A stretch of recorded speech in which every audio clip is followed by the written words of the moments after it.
el tema que vamos a platicar es un tema muy general en la palabra, quiero decir general en cuanto a cuántas veces se repite y cuántos ejemplos y cuántas aristas tiene. Pero lo más importante en todas las cosas de la palabra no es solamente el conocimiento, sino es sobre todo la práctica, que eso venga a ser a nuestra vida. Y este es un tema que adolecemos mucho. Lo digo en general porque trabajo con muchas iglesias, conozco mucha gente y sinceramente, o sea, no voy a decir levante su mano, pero realmente la vida de oración es una de las cosas más difíciles en cuanto a nuestra propia disciplina de vida con Dios. O sea, oramos muchas veces no más de 5 o 10 minutos, algunos tópicos muy específicos. Todo es que tengamos una necesidad y entonces sí somos tremendos oradores, ¿verdad? Pero generalmente oramos muy poco, incluso a veces dejamos hasta de orar tiempo por aquellas personas que tenemos cerca, por aquellos que están con nosotros, no digamos por la propia iglesia, por los propios hermanos, etcétera. Es un tema que es un poquito complicado en nuestra propia disciplina de vida. Y el tema se llama la importancia de orar por los demás, pero viene enmarcado dentro de un aspecto que quisiera tocar como punto de referencia, un marco. En toda relación hay comunicación, o sea, si no hay comunicación no hay relación, así de sencillo. Y recordemos que Dios es una persona y Dios ha abierto todas las formas como nosotros podamos tener una relación, una comunicación, sobre todo una comunión con Él. Pero una comunión, una relación se basa en la comunicación, se basa en lo que yo digo y lo que me dicen, se basa en poder intercambiar experiencia, intercambiar todo lo que nosotros conocemos y igualmente recibimos de la otra persona. Y Dios es igual con nosotros. O sea, cuando nos dice la palabra que meditemos de día y de noche en su palabra para que guardemos y hagamos todo lo que en ella está, cuando dice la palabra que escuchemos atentamente, que inclinemos nuestro oído, cuando la palabra nos habla claramente de poner atención, de recibir lo que Dios quiere hablarnos, lógicamente esto viene a través de la parte donde Dios se está comunicando con nosotros. Y es a través de esa comunicación como Dios nos dice quién es Él, nos dice quiénes somos nosotros, nos dice cuál es su plan perfecto, nos dice cuál es su voluntad. O sea, entre más nosotros nos metemos con la palabra de Dios, más vamos a entender a Dios y más vamos a comprender fácilmente cuando Dios está hablando a nuestro corazón. Esa es la fase de recibir. Pero igualmente, Dios quiere escuchar nuestra voz también. O sea que la oración tiene muchas facetas. Hay adoración, hay alabanza, hay agradecimiento, hay muchos tópicos y hay petición. O sea, el Señor nunca dijo que no pidiéramos, al revés. Dijo, pedid y se os dará. Pero el punto está en que en el grado que nosotros establezcamos esa relación de oír a Dios, en ese grado también Dios quiere oírnos a nosotros. Hay por ahí una palabra que dice, la voz de mi amado se oye ya. Y ese es Dios queriendo oír nuestra voz. Cuántas cosas a veces en la red se mandan por ahí, papelitos, se mandan cositas donde dice que Dios quiere escucharte y las vemos, pero a veces con indiferencia. Y como le digo, estamos en un mundo, en una época que andamos corriendo toda la vida, que el tráfico, que el viaje, que el trabajo, que esto, y muchas veces a Dios lo relegamos en nuestra vida, a un tiempo cuando ya me estoy durmiendo o a una carrera en la mañana cuando medio le hablo, cuando ya voy para el trabajo, etcétera, y Dios quiere oír nuestra voz. Ahora, esa importancia alcanza también a la oración por los demás. Y quiero empezar con un pasaje que es muy interesante, una escritura, está en Lucas 22:31. Está hablando Jesús con Pedro y le dice, dijo también el Señor, Simón, Simón, he aquí que Satanás os ha pedido para zarandearlos como a trigo, pero yo he rogado por ti que tu fe no falte, y tú, una vez vuelto, confirma a tus hermanos. Ahora, aquí hay varias cosas. Yo no sé si alguna vez usted ha detenido su atención en este versículo y se ha puesto a pensar en esto. O sea, ¿por qué Jesús está orando por Pedro? ¿Por qué no simplemente reprendió al diablo y se acabó? Tenía el poder de hacerlo. ¿Por qué está orando que no falte su fe? Y le dice, y tú, vuelto, o sea que vas a salir adelante, vas a edificar a tus hermanos. Y aquí hay varias cosas que yo quiero enseñarle del por qué debemos orar unos por otros. Hay situaciones en la vida que Dios las va a permitir, nos guste o no. Hay situaciones donde lo que está haciendo es formando nuestro carácter. Si no tenemos verdaderamente un momento de algún tipo de necesidad, no vamos a aprender, no vamos a crecer en fe, no vamos a aprender a ver que Dios está en el asunto. Si no hay momentos de oscuridad en nuestro caminar, nunca vamos a ver que Él dijo: no te dejaré ni te desampararé nunca, sino estaré contigo hasta el fin del mundo. O sea, hay que pasar momentos donde hay prueba, hay lucha. No nos gusta hablar de esto. Momentos en que tenemos que confrontarnos entre lo que creemos y lo que estamos viendo, entre lo que sentimos y lo que Dios dijo. Y es en ese sentido que la oración de los unos por los otros es fundamental. Tal vez usted pensó que me iba a ir por otro lado. No, ¿por qué? Fíjese que Jesús le dice a Pedro: Satanás os ha pedido para zarandearlos. Como le digo, él pudo haberle dicho: Padre, no dejes que Satanás toque a Pedro. Padre, no dejes simplemente, o simplemente le hubiera reprendido al enemigo. Pero ¿por qué le dice: yo he orado por ti? Fíjese cómo ahí nos mete en una dimensión de la oración que tal vez usted nunca la había visto. Y es orar por aquel que está pasando por situaciones. Es orar por aquel que necesita. Por ejemplo, usted sabe que hace unos días hubo un atentado contra cristianos en Egipto. Hermano, eso está en tus oraciones. Y todos los días están habiendo líos, no solo en Medio Oriente, contra el cristianismo.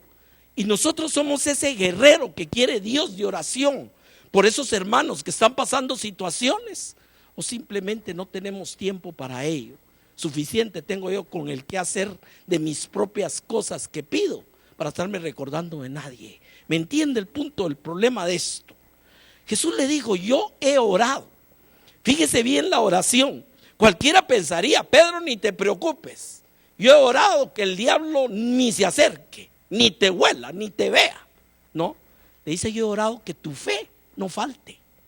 O sea, es un tipo de oración muy interesante. Porque si fuera Juan o si fuera Jacobo que le están diciendo: mira, oramos por ti, bueno, yo diría: qué bueno, ese es el punto de orar por él. Pero es Jesús el que le está diciendo: he orado por ti. Y sabe una cosa, estoy empezando por acá, porque hay una oración que se conoce como la oración sacerdotal, que está en Juan capítulo 17, y es Jesús nuevamente orando, pero por nosotros. Ahora, fíjese que los tópicos que vamos a ver nos hablan de una oración, porque Él mismo le dice: no te pido por eso, y no te pido que los quites del mundo. Porque lo fácil sería: Señor, llévatelos y se acabó el problema. Pero vamos a ver que ese tópico, ese criterio de orar por el fortalecimiento de mi hermano, de orar porque su fe no falte, de orar porque cada día salga más fuerte de los problemas, es un tópico de oración, de orar los unos por los otros. ¿Me entiende por dónde vamos? Bueno, empecemos. Dice la palabra en Juan 17, versos 8 en adelante. Está orando Jesús a Dios. Recordemos que mucha de la vida de Jesús era una vida de oración. Se iba al monte y oraba. Dice que cuando escogió a los discípulos pasó toda la noche orando al Padre. ¿Puedes imaginarse eso? Tenía muchos tiempos de oración, al punto que los mismos discípulos venían y le decían: Señor, enséñanos a orar. Y era gente que estaba criada bajo un contexto donde la oración era parte de la vida de Israel. Todas las mañanas iban a orar al templo, iban a orar a la sinagoga, pero habían visto en él algo que nunca habían encontrado. No era una oración mecánica, repetitiva, muchas veces sin sentido, sino este sabe orar de una manera que nosotros no sabemos orar. Y viene y dice Jesús hablando con el Padre: porque las palabras que me diste les he dado, y ellos las recibieron y han conocido verdaderamente que salí de ti y han creído que tú me enviaste. Aquí le está dando un informe prácticamente Jesús al Padre, que han creído, que han recibido la palabra que había traído. Y una cosa que es muy importante, está orando por los discípulos. Yo sé que suena duro, pero es la verdad. Por eso le dice: yo oro por ellos, no oro por el mundo. Ahí vamos a ver cómo va desarrollándose la oración. Verso 9: yo ruego por ellos, no ruego por el mundo. ¿Cuál es la diferencia que está haciendo en el contraste de esto? Estoy orando por aquellos que tú me diste, por aquellos que han recibido mi palabra, por aquellos que han creído. Eso no significa que no tenga misericordia por el mundo, porque Dios amó al mundo de tal manera que dio a su Hijo unigénito. Pero la relación en que está orando por el que ha creído, por el que ha recibido. ¿Estamos bien enmarcados ahí? Y lo dice claro: yo no te estoy pidiendo por el mundo. El mundo se refiere a todo aquel universo de personas que no habían creído, que no lo conocían, etcétera. A ellos nos mandó a evangelizarlos. Como le digo, no es que los esté excluyendo. Y dice la palabra: no ruego por el mundo, sino por los que me diste, porque tuyos son. Y todo lo mío es tuyo y lo tuyo es mío, y he sido glorificado en ellos. Esta es otra característica de la oración de Jesús. ¿Por quién ora? Por aquellos en los cuales Él ha sido glorificado. Vamos viendo todas las características acá. Dice verso 14: yo les he dado tu palabra y el mundo los aborreció, y los sigue aborreciendo el día de hoy, mi amado. Aún a veces el llamado mundo cristiano, cuando vemos a la historia atrás, fueron los que mataron, quemaron y torturaron cristianos. ¿Correcto? Por eso dice: el mundo los aborreció, porque no son del mundo, como tampoco yo soy del mundo. Y dice el verso 15: no ruego que los quites del mundo, sino que los guardes del mal. ¿Vemos cuál es el tópico de oración? Es el mismo de Pedro. Te han pedido para zarandearte, pero yo he pedido que tu fe no falte, para que cuando tú vuelvas fortalezcas a tus hermanos. Esta es la misma petición. No te estoy diciendo que los quites del mundo. Hermano, el día que la iglesia sea quitada del mundo, ese día se va a desatar el anticristo y todo lo que la palabra dice de la gran tribulación. ¿Estamos claros en eso? ¿Qué es lo que detiene ahorita en la sal y la tierra de este mundo? Que somos usted y yo, y la luz. Ahora, no te pido que los quites. Ese es un tema interesante. Es aquí en esta tierra donde servimos a Dios, hermano. No vamos a llegar al cielo a servirle, a predicar, a buscar a quién irle a compartir a Jesús. No, los que estén ahí son los que han creído y son aquellos que le han sido dados. Y ahí vamos a estar con ellos para la eternidad. Ahí más vale que aprendamos a alabar y adorar a Dios, porque es lo que nos resta. Pero en este mundo, lo que estamos es para hacer luz y sal. Y por eso le dice: no te pido que los quites, sino que los guardes del mal. Y ese guardes del mal también tiene que ser entendido teológicamente, hermano. Porque entonces cualquiera pensaría: bueno, entonces estamos blindados. No van a llegar a mí ni los ladrones ni nadie, porque el Señor oró que me guarden del mal. No, momento. Recordemos que es más importante nuestra alma que cualquier otra cosa. ¿Correcto? Lo que Jesús está orando, porque si lo vemos en la iglesia primitiva, hubieron a quien mataron a espada, hubieron problemas, pero los está guardando en el sentido de no ser arrastrados por nuestra misma naturaleza pecadora y no ser arrastrados por la misma tentación del mundo, ¿me entiende? Por eso le dice: te pido que los guardes del mal. Amén. Y claro, recuérdense que guardarse del mal tiene dos caras: lo que Dios hace por mí y lo que yo debo cuidar de mí mismo también, porque es una responsabilidad también. Ahora, verso 16: no son del mundo, como tampoco yo soy del mundo. Hermano, aquí hay varios detalles. Usted como cristiano ha sido escogido, usted como cristiano ha creído, ha recibido la palabra del Señor. Usted no es de este mundo, usted es uno con Dios. Fíjese todo lo que presenta este pasaje. Ahorita vamos a llegar a esa parte. Y es por ellos que está orando. Está pidiendo por ese pueblo y por esa iglesia.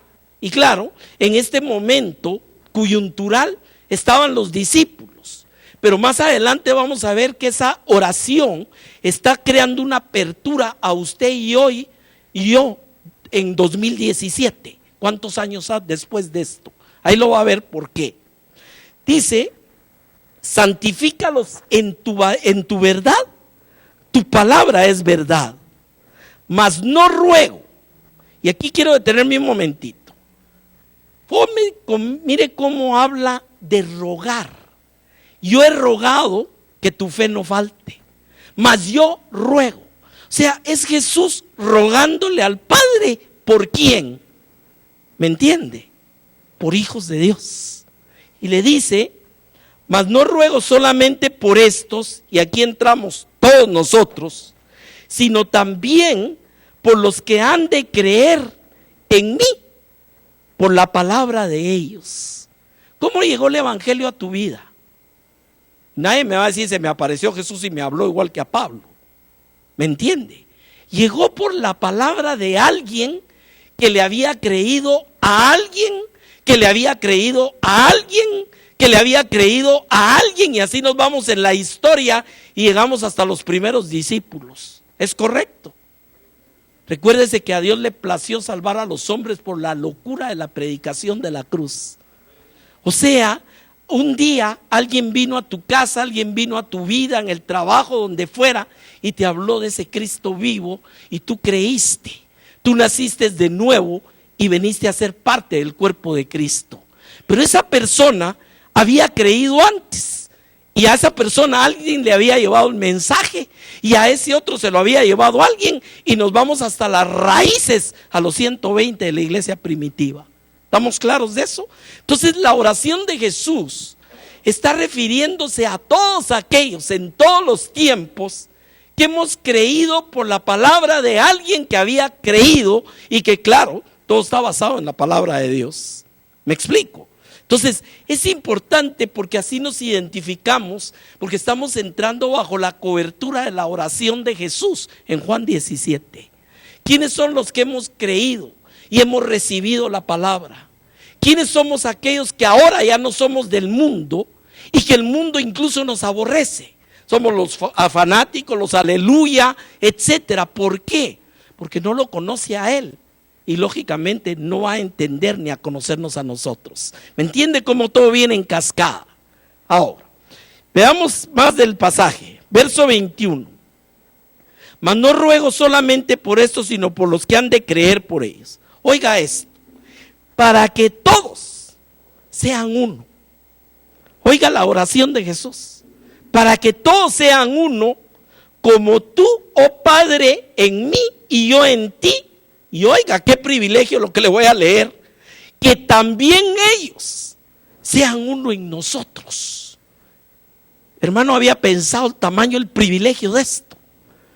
Como el Padre y el Hijo son uno, Jesús está rogando por todos los creyentes que seamos uno en ellos mismos. ¿Me entiende?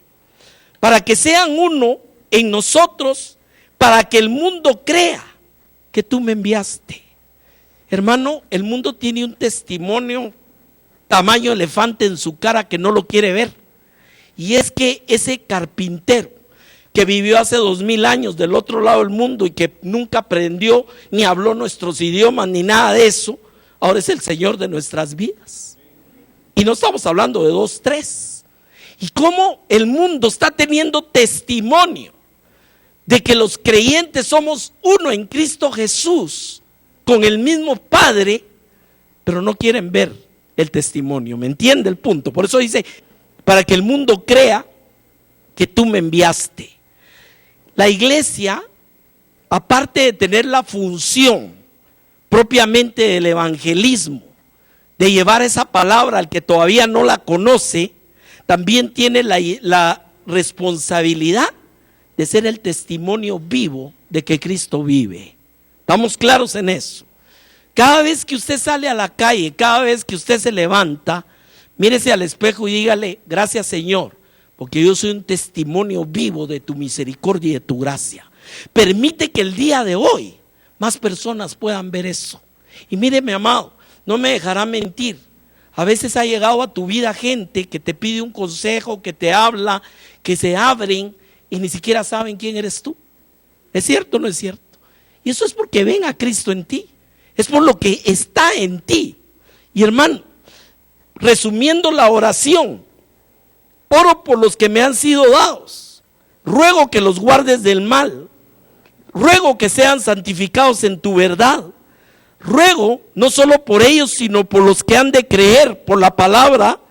Y pido que seamos uno, ellos sean uno y sean uno con el Padre y el Hijo. Vemos el contenido potencial que tiene esta escritura, que tiene esta oración. ¿Y por quién está orando Jesús? Está orando por nosotros. Esa es la enseñanza.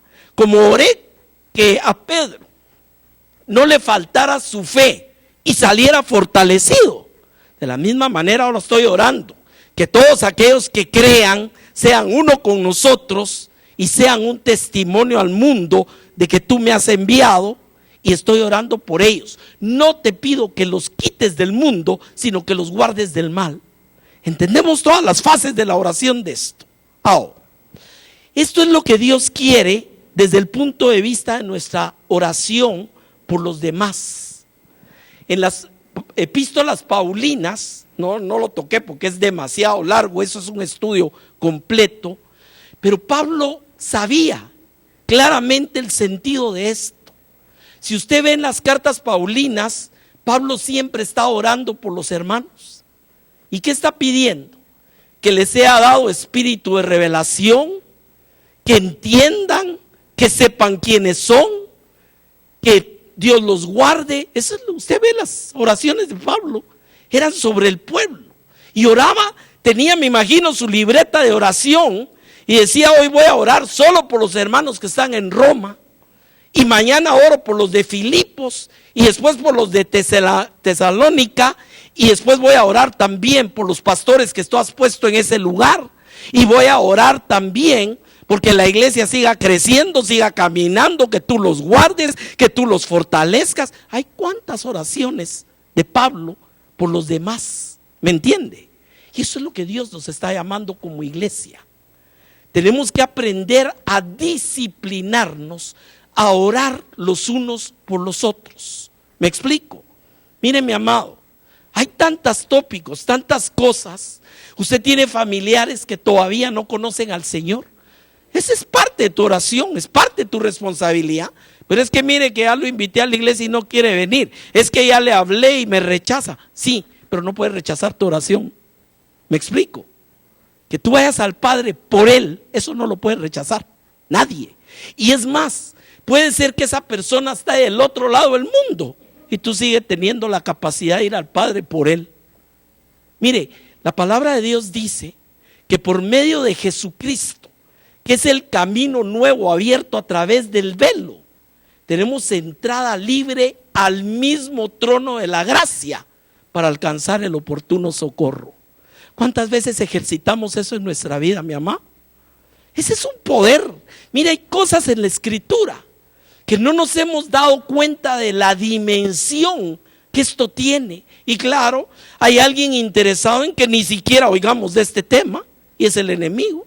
Porque en el grado que usted sabe la autoridad que Dios ha puesto en usted, en el grado que Dios sabe la unción del Espíritu Santo sobre usted, en ese grado usted va a poder romper cadenas, usted va a poder libertad a los que están oprimidos. Recuérdense lo que dijo Pablo, Dijo: el Señor me ha enviado para dar libertad a los que están oprimidos, para abrir puertas. Todo eso es parte de la responsabilidad que tenemos como iglesia y es parte de la vida de oración.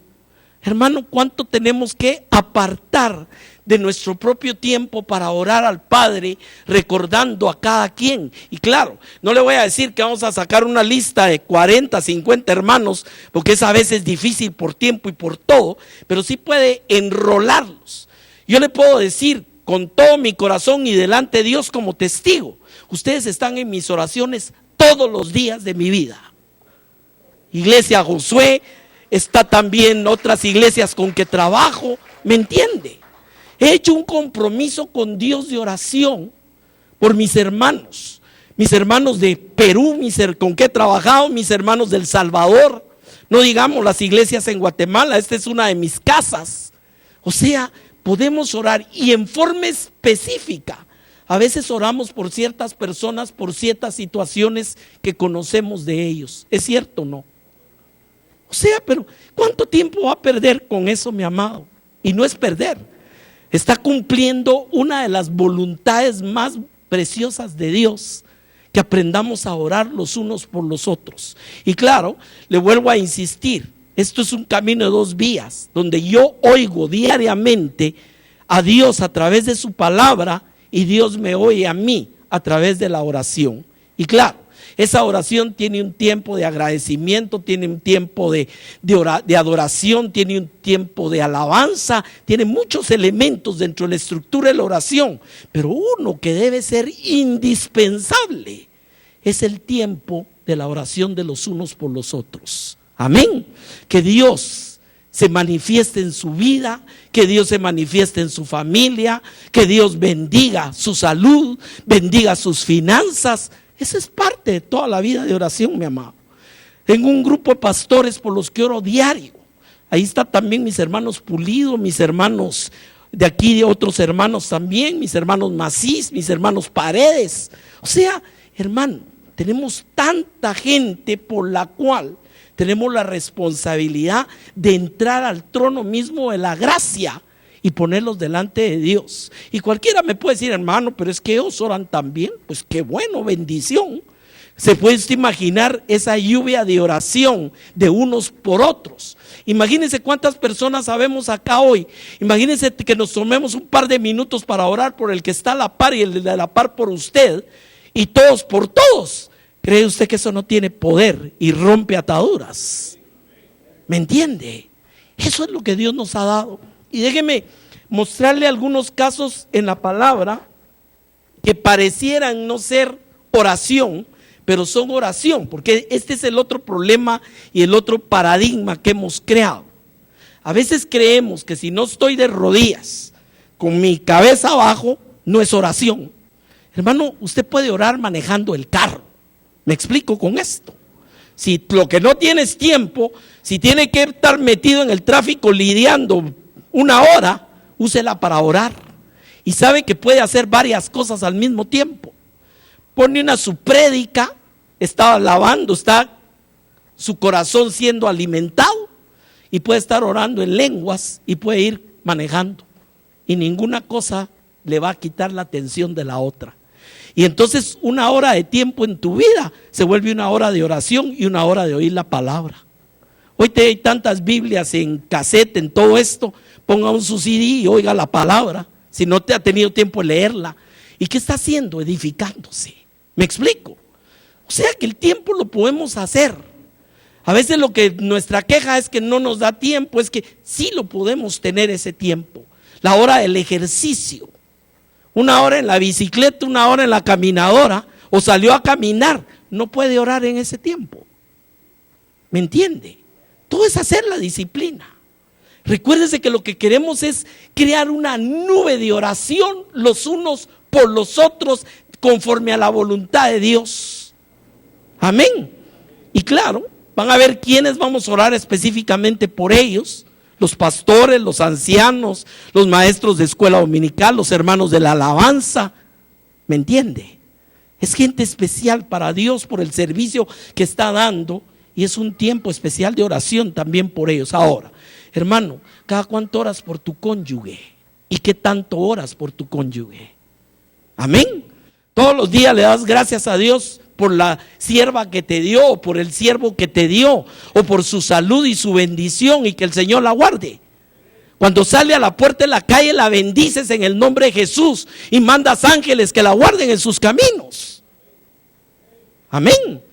Y tus hijos los cubres de oración cuando salen para la universidad, para el trabajo, o si no están aquí, o tal vez ya tienen otras responsabilidades. Yo tengo 2 hijas casadas que no viven aquí, pero están en mi oración todos los días con todo y nietos.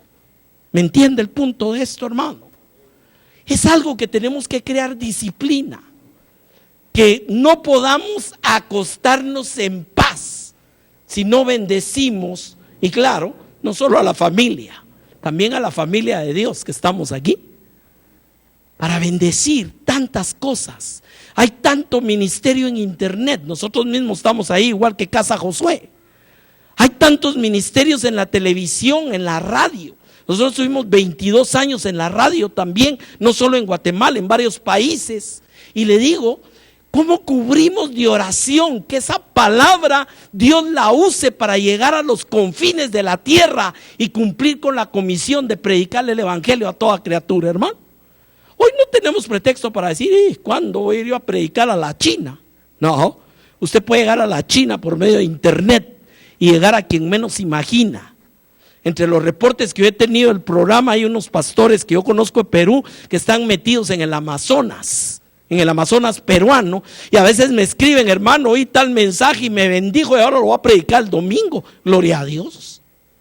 No hay límites, pero la oración es todavía más poderosa que los satélites y más poderosa que los celulares y que la internet. Es una comunicación con tu Padre directa, bendiciendo a tu hermano en el nombre de Jesús. Y completamente pegada dentro de la voluntad de Dios. Hermano, será la voluntad de Dios que ore por mi hermano. Total y 100%.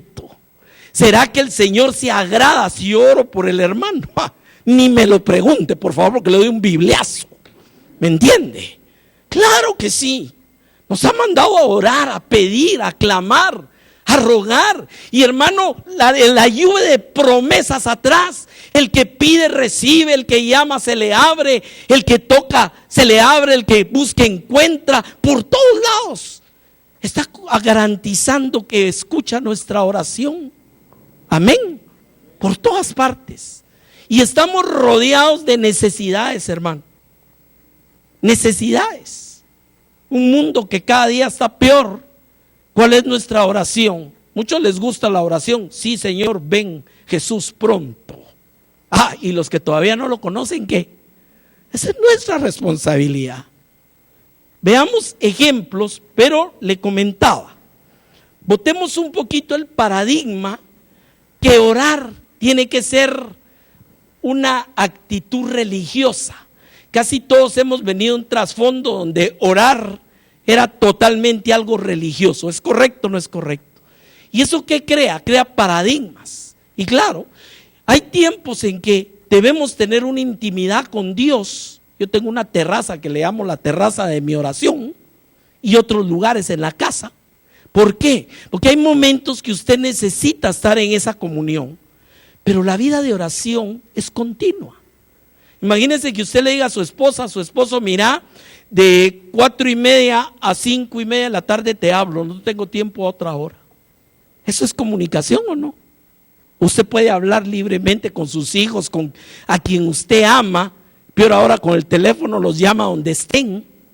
Pero le digo, Dios quiere esa comunión con Él, no el día de servicio, no el día de asamblea, no para el retiro, lo quiere todos los días, en la mañana, tarde y noche de tu vida. Amén. Déjame escuchar tu voz, dice la palabra. Veamos algunos casos y veamos las situaciones. Había un centurión romano, eso está en Mateo capítulo 8, verso 5 en adelante. Un centurión romano, para el pueblo de Dios, era un ser despreciable. era un conquistador, era un pagano, les llamaban perros, ya con eso se lo digo todo. Pero este hombre tenía también un siervo que él amaba, o sea, un sirviente de su casa.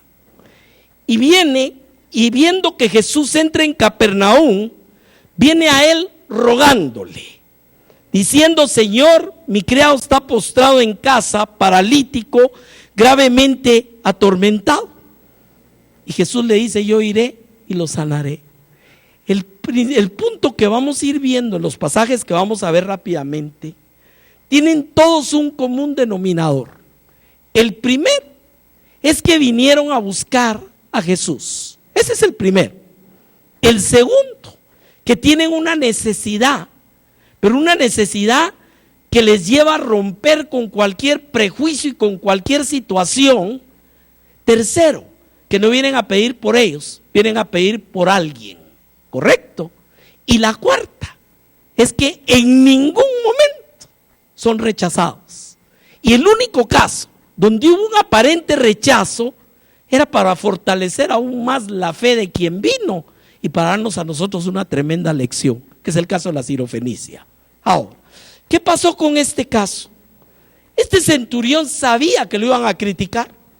Imagínense el soldado romano tan respetado y tan temido viniendo a hablar con el maestro predicador. Correcto. Y déjeme decirle, lo primero que tenemos que romper son los paradigmas de que es que quién soy yo para orar, es que a mí Dios no me va a oír. Por eso a veces llamamos a alguien: mire usted que Dios lo oye, por favor ore por mí. ¿Es cierto o no es cierto? Pues te tengo noticias: si estás en Cristo, vas a ser igualmente oído que cualquier otro líder mundial del cristianismo. ¿Por qué? Porque Dios no hace acepción de personas. ¿Me entiende? Usted a sus hijos no les dice: bueno, el mayor sí me puede hablar, pero los otros sí que me escriban una cartita o que le pidan a su mamá que me venga a pedir a mí por medio de ella. Eso no lo hace usted en su casa. Y nosotros, mirad cuál amor nos ha dado el Padre, que somos llamados hijos de Dios. Por eso dice que el camino fue abierto a la presencia de Dios. Hermano, perdóneme lo que voy a decir porque que suena duro. Usted no necesita ni de mediadores ni de mediadoras, porque hay un solo Dios y un solo mediador, y es Jesucristo, y es el camino al Padre. ¿Me explico? Y claro, ¿sabe cómo dice esto? El común denominador, una necesidad mueve a la oración. Y vuelvo a insistir, hay tantas necesidades alrededor de nuestra propia familia, de nuestra iglesia, de los hermanos, de los amigos, de todo.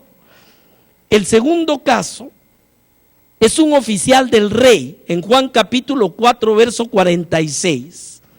Un oficial del rey, cuando Jesús se había constituido en enemigo público número 1, que lo andaban ya, que lo querían matar. Si a alguien lo miraban con él, lo echaban de la sinagoga. O sea, esa era la situación. Y esta es una persona que nos da una lección muy especial. Léalo en su casa, yo solo voy a leer unos versículos. Este señor caminó 12 horas para ir a buscar a Jesús. Y cuando llega, lo único que recibe de Jesús es: vete, tu hijo vive. Y dice la palabra que le creyó y se fue. Y caminó toda esa noche. Y cuando iba llegando en la mañana, salieron de su casa y le dijeron: tu hijo vive, está bien. Y preguntó: ¿y a qué horas fue? Pues fue ayer como a las 7. Y se acordó que era la hora que Jesús le había dicho. Tiene una lección tremenda. No me voy a detener porque lo que quiero es ilustrarle el tema que estamos viendo. Juan 4:46. Vino pues Jesús otra vez a Caná de Galilea, donde había convertido el agua en vino. Y había en Capernaum un oficial del rey cuyo hijo estaba enfermo. Cuando oyó que Jesús había llegado de Judea a Galilea, vino a él y le rogó que descendiese y sanase a su hijo que estaba a punto de morir. O sea, vemos el común denominador otra vez. Mueve cielos y tierra para venir a buscar a Jesús.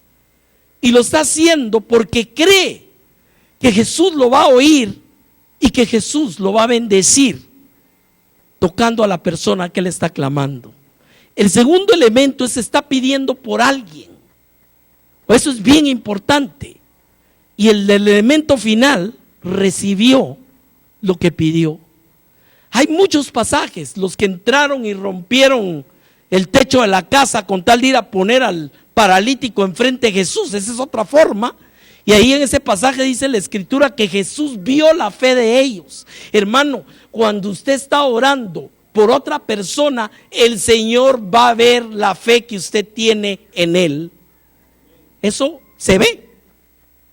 Se ve. Ahí lo vamos a ver en uno de los pasajes que vamos a tocar.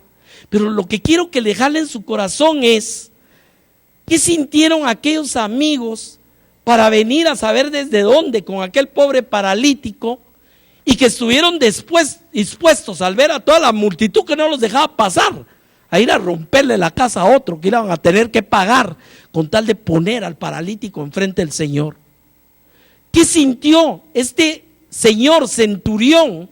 ¿Cuál amor le tenía a aquel pobre enfermo que estaba paralítico para venir a buscar a Jesús y romper con paradigmas, con críticas? ¿Qué le importaba a él? Él lo que quería era llegar a clamarle a Jesús. ¿Qué sentía este oficial del rey en su necesidad para caminar lo que fuera con tal de ir a encontrar a Jesús y pedirle que sanara a su hijo? Mire, hermano, le voy a dar el quinto común denominador. ¿Y sabe cómo se llama? Se llama misericordia. Si tu corazón no tiene misericordia, este mensaje no es para ti. ¿Me explico? Misericordia. ¿Cuál es el motor que movió a toda esta gente? Era amor, era misericordia. Está enfermo, se está muriendo, está sufriendo. Y hay alguien que puede bendecirlo, hay alguien que lo puede sacar de ahí. Voy a hacer lo que sea, si tengo que caminar toda la noche, si tengo que romper un techo, no importa, si me voy a humillar, que me critiquen, que no me importa. Pero ir a buscar al único que puede tener una respuesta para este que yo amo. Eso es orar los unos por los otros. ¿Me explico? Y por eso le digo, dejé el último punto, porque el motor que nos mueve es misericordia. Y el patrón está dado, es un marco, claro.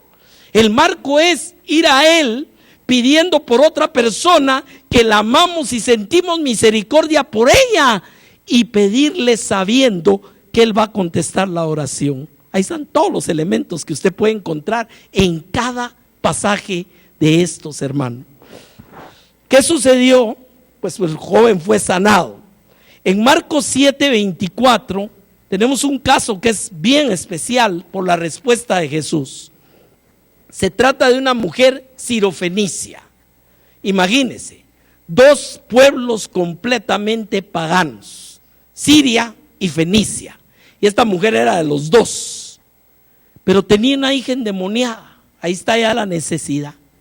Y claro, la amaba. Tenía en su corazón la necesidad y sabía que en ese momento Jesús no estaba viendo a los gentiles. Era el momento en que todavía no se había aperturado la gracia a eso. Por eso es que hay una respuesta dura. Pero esta mujer cree y se mueve y lo va a buscar. Y se expone a que le digan lo que le dijeron, pero está dispuesta a pasar encima de lo que le dijeron con tal de llegar al corazón de amor de Jesús. ¿Me entiende? Mírelo conmigo. Marcos 7:24. Levantándose Jesús de ahí, se fue a la región de Tiro y Sidón, que no eran regiones judías, y entrando en una casa no quiso que nadie lo supiese, pero no pudo esconderse, porque una mujer cuya hija tenía un espíritu inmundo, luego que oyó de él, vino y se postró a sus pies. La mujer era griega y sirofenicia de nación, y le rogaba que echase fuera de su hijo el demonio. Jesús le dijo: deja primero que se sacien los hijos, porque no está bien tomar el pan de los hijos y echarlo a los perrillos. Ahora, ese perrillos fue una traducción así como para no hacerlo tan grosero. No, la palabra dice echarle la comida de los hijos a los perros, así de una vez. O sea que la está tratando como alguien que no es todavía. Por eso le dice: no es este el tiempo. Pero viene, respondió y le dijo: Señor, pero aún los perros debajo de la mesa comen las migajas de los hijos. O sea, Señor, estoy dispuesta a que me oigas y a que me atiendas como sea. Y claro, es el único caso en toda la Biblia donde hay una respuesta negativa de parte del Señor al principio, pero tiene lógicamente un punto que tocar. Esto tiene que verse en el contexto de otros pasajes también. Era simplemente una lección que hasta el peor gentil y del peor pueblo podía tocar el corazón de amor y de misericordia de Jesús. ¿Me entiende? Volvemos a encontrar todos los elementos otra vez. Su hija fue sana en ese mismo tiempo. Dice que el espíritu se fue de ella, el espíritu inmundo. Todo es otra vez el mismo marco. Van a Jesús movidos por misericordia, movidos por una necesidad, movidos por amor a una persona. A eso llegan con el Señor y siempre van a recibir una respuesta. ¿Estamos claros en eso? Ahora, lógicamente, si no pedimos, no recibimos. Y también, hermano, es muy importante comprender. Hay un pasaje donde Jesús enseñó sobre la importancia de insistir en la oración. O sea, no es que no quiera, no es que no oiga, es que simplemente parte de nuestro entrenamiento es aprender a esperar en nuestras oraciones a Dios. Ese es otro elemento que entra aquí también. Pero mira, hermano, que yo ya oré 4 veces y no quiere. Ore hasta que quiera. ¿Me entiende el punto? Mire, yo tengo ciertos tópicos de oración, específicamente tengo 3 con Dios desde hace ya más de 1 año y no he visto moverse ni una hoja, pero todos los días estoy clamando por eso y sé que voy a ver la gloria de Dios. ¿Me explico? ¿Por qué? Porque le digo, hermano, la oración por otro tiene poder. La oración por otro es tocar el corazón de Dios, siendo parte nosotros de la misericordia divina a través de nuestra petición. Mire, le voy a contar un testimonio, ya lo he dicho antes acá. Cuando mi padre murió, dejó una carta. Había sido un hombre de Dios. Y en esa carta, en ese momento, ninguno éramos cristianos. Porque no exigió, no apretó a crearnos de esa manera. Y mi mamá era de otra religión. ¿Qué sucedió? Que en su lecho de muerte dejó una carta donde dijo: aunque yo no me levante de aquí y aunque mis ojos no lo vean, mis hijos van a venir y van a servir a Dios, porque yo sé que Dios es fiel. Y se murió. Hubo respuesta de Dios, hermano. Y yo soy un pequeño ejemplo de ello. O sea, Dios trasciende el tiempo. Dios trasciende lo que nosotros creemos que debería ser la respuesta cuando debiera de ser. No desmaye, si está clamando por algo, no baje la guardia. Porque estuvo clamando fuertemente a alguien por algo con Dios y parecía que no había respuesta. Y eso fue nada menos que el gran Daniel. Sin embargo, cuando el ángel pasó y vino a traer la respuesta de Dios, le dijo: desde que dispusiste tu corazón en oración, yo fui enviado, pero se me opuso alguien en el camino y tuve que pelear 21 días para poder pasar y traerte la respuesta. Usted no está peleando contra la respuesta de Dios, usted está peleando contra fuerzas que van a hacer lo que sea para que usted nunca mire la respuesta de Dios. ¿Me entiende? Pero es ahí donde vamos comprendiendo. Recuérdense que no tenemos lucha con carne ni sangre, sino contra principados y potestades y huestes espirituales de maldad en las regiones celestes. Tu oración va a llegar al trono de la gracia, estoy 100% seguro. Pero a veces vas a tener que romper ese cielo de oscuridad que el enemigo trate de poner sobre nuestra vida para que pueda llegar la respuesta de regreso. ¿Me entiende el punto de esto? O sea, muchas veces la gente se desanima. Jesús contó una parábola muy interesante para animar esto. Dijo que había un juez injusto y una viuda que le pedía que le hiciera justicia y venía todos los días a pedirle. Y dice Jesús, cantando la parábola, dice que el juez le contestó un día: mira, esta viuda me tiene atosigado de tanto venir. Y aunque yo no respeto ni a Dios ni a hombre, le voy a hacer justicia con tal de quitármela encima. Así, imagínense a dónde llega. ¿Y sabe cómo termina la parábola? Y vuestro Padre que está en los cielos no oirá a aquellos que claman a Él. Hermano, ¿cuánto podemos encontrar en la palabra de este tema? Por todos lados. Y entonces viene la pregunta, entonces, ¿qué está fallando con esto? Los que estamos fallando somos nosotros, que no aprendemos o no terminamos de aprender a orar unos por otros con constancia. ¿Me explico? Y eso es lo que nos está enseñando acá.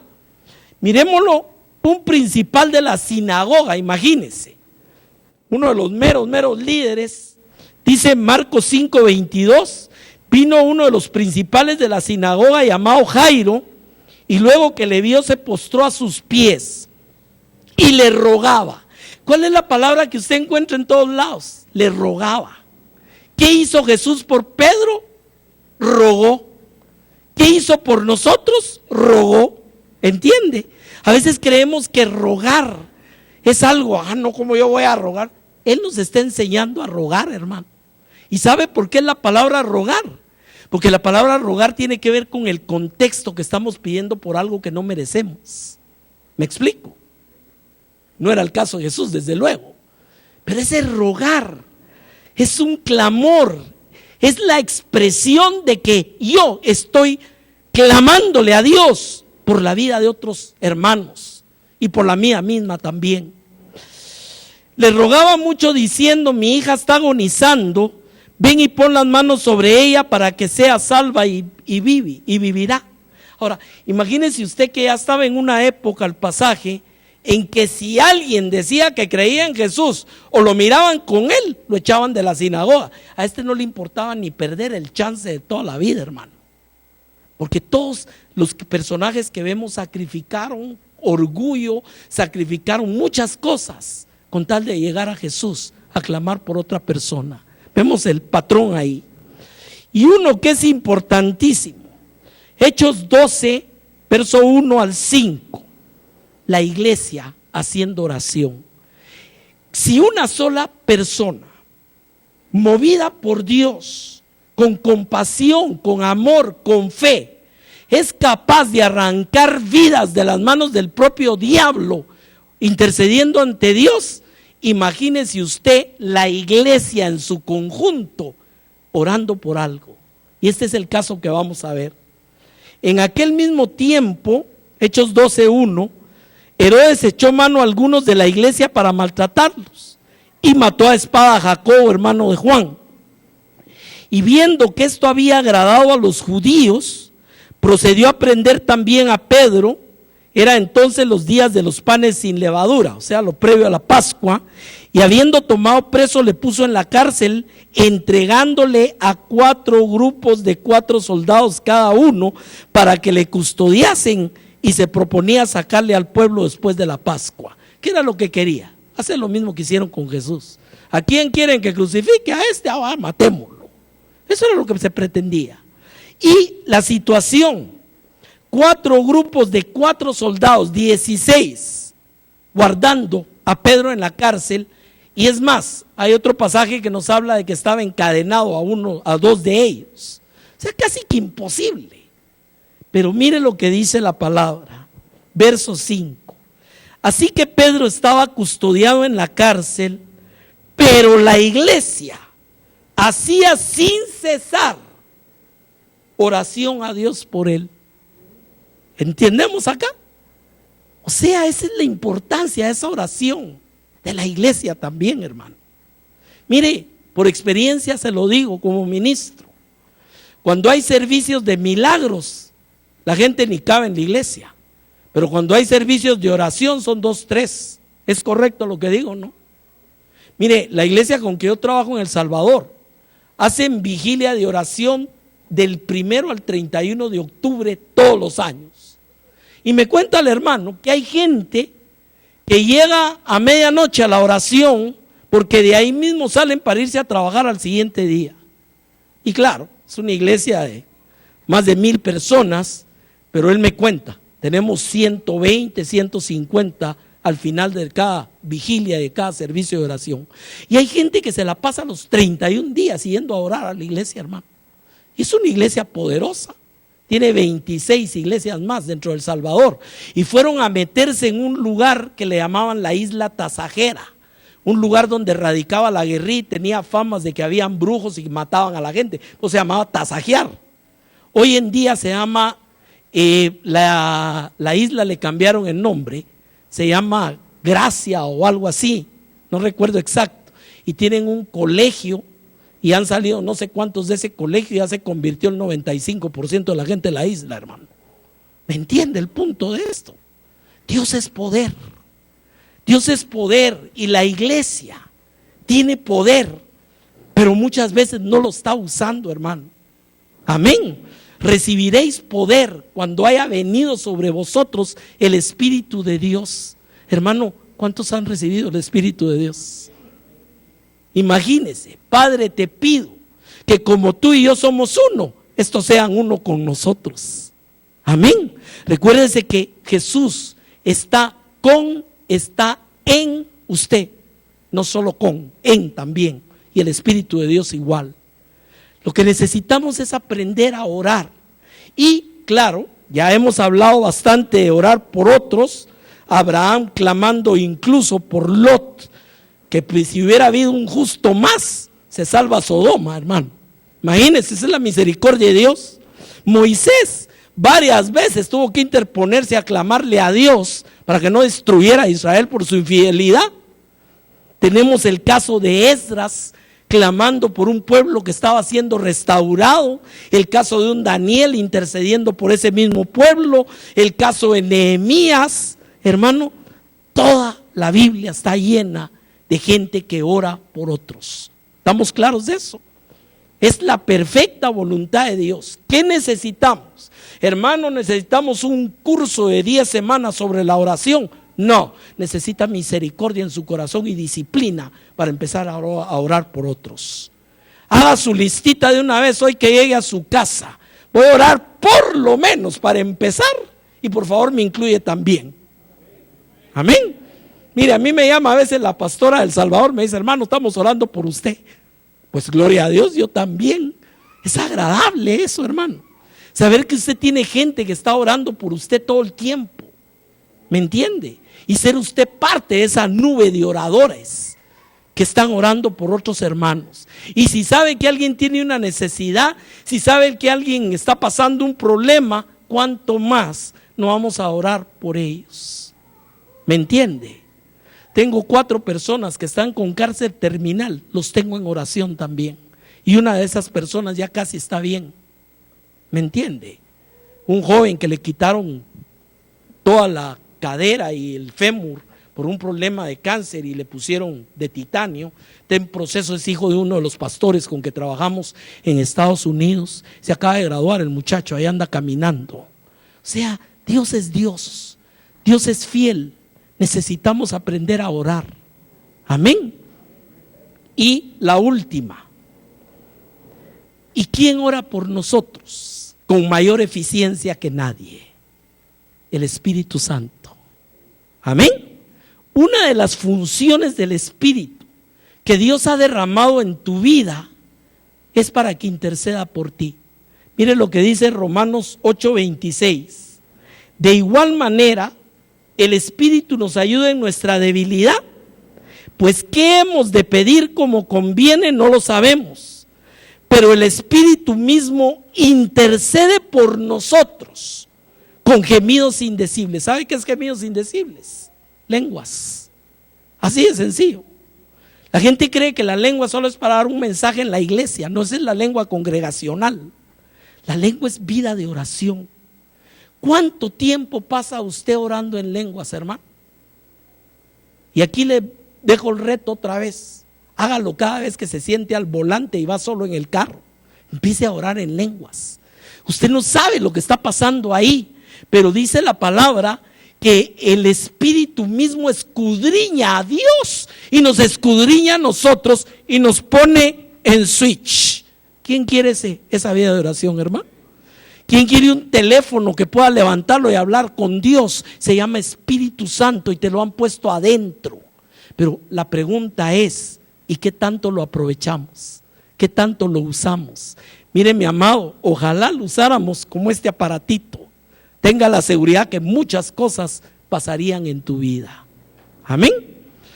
Vamos a terminar esta mañana y le voy a pedir algo especial. Búsquese a alguien, no le voy a decir el que está a la par, el que usted quiera, y decida que va a orar por esa persona ahorita, y que esa persona ore por usted también. Amén. Podemos hacerlo. Voy a orar allá por mi hermano Ángel. Aleluya. Póngase de pie un momentito. Ahorita terminamos. Padre Celestial, gracias esta mañana porque nos recuerdas cuán importantes somos para ti. Nos recuerdas con qué amor nos amas y nos recuerdas que nos has dado instrumentos poderosos como la unción de tu Espíritu Santo que intercede por nosotros, y también, Padre, nos has dado la autoridad y el poder para poder orar por todos y cada uno de nosotros mismos, Señor. Padre, esta mañana ponemos delante de ti ese hermano por el cual estamos orando, en especial en esta mañana. Oramos por él pidiéndote que tú derrames toda bendición sobre tu vida y que tú derrames, Señor, tu gracia, tu poder. Y Padre, yo te pido que este mensaje de hoy venga a ser como una carga a nuestra vida si no lo convertimos en una vida práctica de oración. Padre, oramos por todas esas siervas que están allá en el retiro, Señor, pidiéndote que tú te derrames de una manera especial en ese lugar y que tú toques a cada una de esas mujeres y la llenes de la unción de tu Espíritu Santo, que tú rompas con toda atadura, con toda situación en sus vidas, y que, Señor, esta tarde compartan testimonio de tu gracia y de tu amor. Padre, oramos por los siervos, por los pastores, y oro esta mañana por mi hermano Ángel de manera especial, pidiéndote, Señor, que tú nos ayudes a llevar siempre tu palabra y que tú nos ayudes siempre a entender la profundidad de ese Pedro. Yo he orado para que tu fe no falte. Gracias, Señor, por tu pueblo bendito. Gracias por nuestras familias, nuestros hijos. Gracias por nuestros cónyuges. Gracias, Señor, por todos y cada uno acá reunidos. Te bendecimos esta mañana, Señor, en el nombre bendito de tu Hijo Jesucristo, Señor. Amén y amén. Dios le bendiga, mi amado.